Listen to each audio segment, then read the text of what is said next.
9.5 वर्षों में डाक और डाकघर और डाकिए को इसको मेल डिलीवरी से सर्विस डिलीवरी के एक इंस्टीट्यूशन में ट्रांसफॉर्म किया गया। 1,60,000 डाकघरों को कोर बैंकिंग और डिजिटल बैंकिंग के जरिए से कनेक्ट किया गया। 5,000 डाकघर नए खोले गए और करीब 5,746 और नए खोलने की प्रक्रिया में। डाकघर पासपोर्ट सेवा केंद्र 434, जिसमें अब तक करीब 1.25 करोड़ एप्लीकेशंस प्रोसेस की जा चुकी है।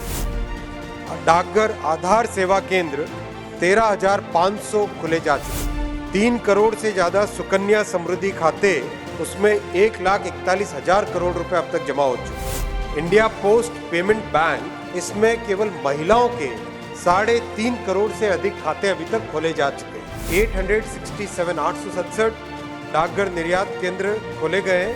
सारा का सारा फोकस है मेल डिलीवरी से सर्विस डिलीवरी पे और डाकघर से बैंकिंग सर्विसेज पे शिफ्ट होने का। Honourable chairman sir, I rise to move that the post office bill 2023 be taken into consideration.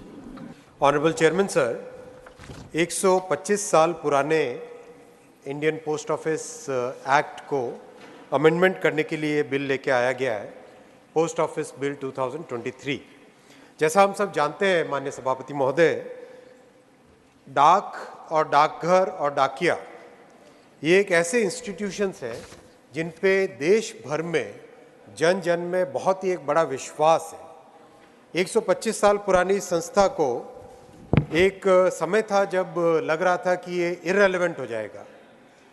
विशेषकर जो यूपीए का पीरियड था, उस पीरियड में तो प्रैक्टिकली डाक और डाकघर को एक तरीके से फेज आउट करने की नौबत आ गया था।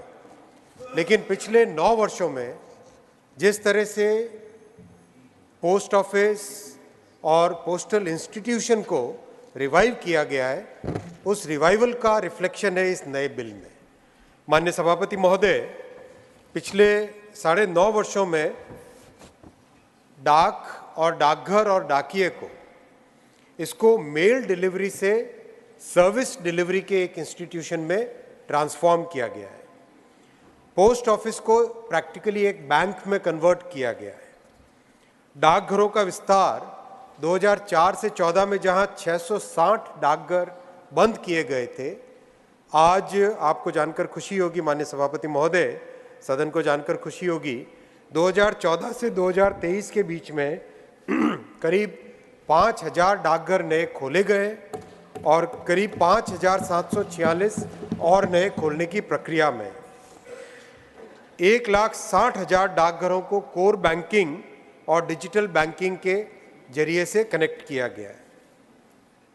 जैसा मेल डिलीवरी से सर्विस डिलीवरी में कन्वर्जन का विजन है माननीय प्रधानमंत्री श्री नरेंद्र मोदी जी का, उसी के तहत डाकघर पासपोर्ट सेवा केंद्र 434, जिसमें अब तक करीब 1.25 करोड़ एप्लीकेशंस प्रोसेस की जा चुकी है।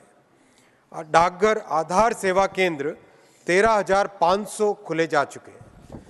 3 करोड़ से ज़्यादा सुकन्या समृद्धि खाते, जो बेटियों के लिए एक बहुत बड़ा आर्थिक संबल बनता है, उसमें 1,41,000 करोड़ रुपए अब तक जमा हो चुके हैं।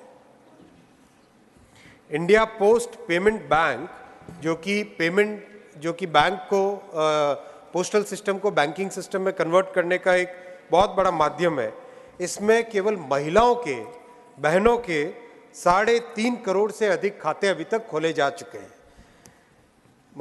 सभापति महोदय, आपको एक और बहुत जानकर खुशी होगी कि डाकघर निर्यात केंद्र एक ऐसी सुविधा बनी है जिसके जरिए से एक रिमोट एरिया से भी, साधारण ग्रामीण क्षेत्र में रहने वाले व्यक्ति भी दुनिया के किसी भी देश तक अपने सामान को पहुंचा सकते हैं। अब तक 867 डाकघर निर्यात केंद्र खोले गए हैं, जिसमें 60 करोड़ से अधिक का निर्यात किया गया है। और इसमें ऐसे एग्जाम्पल्स हैं।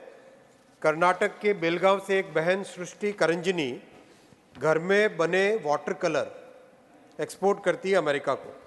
पंजाब के सरहिंद से एक भाई शिव कुमार आयुर्वेदिक दवाइयाँ एक्सपोर्ट कर रहे हैं।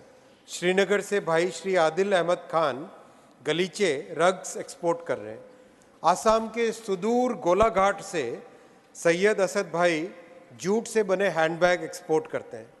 और कोट्टयम केरला से मैथ्यू जोसेफ नेचुरल और आयुर्वेदिक प्रोडक्ट्स निर्यात कर रहे हैं। तो इस तरह के ऐसी सुविधाएं डाकघर के जरिए से मिल रही है आज, उसका ग्लोबल रिकग्निशन भी है। यूनाइटेड नेशंस का जो ऑर्गेनाइजेशन है यूपीयू, उसने अभी रिसेंटली स्पेशल जूरी अवार्ड दिया है inclusive growth, inclusive tender, inclusive trade inclusion के लिए डाकघर निर्यात केंद्र को यूपीओ से अवार्ड घोषित किया गया है। माननीय सभापति महोदय, डाकघरों में नवीनतम टेक्नोलॉजी का उपयोग हो रहा है। अभी हाल ही में आपने देखा होगा कि एक 3 डायमेंशनल प्रिंटेड डाकघर बना बेंगलुरु में, और एक नया एक्सपेरिमेंट किया गया जिसमें 4 लाख से अधिक श्रमिक सुरक्षा बीमा खाते खोले गए। ओवरऑल इस 125 साल पुराने कानून की एवज में जो नया कानून लाया गया है, अति सरल भाषा में बना है। छोटा सा कानून है, 17 क्लॉजेस का, और सारा का सारा फोकस है मेल डिलीवरी से सर्विस डिलीवरी पे और डाकघर से बैंकिंग सर्विसेज पे शिफ्ट होने का। धन्यवाद। धन्यवाद।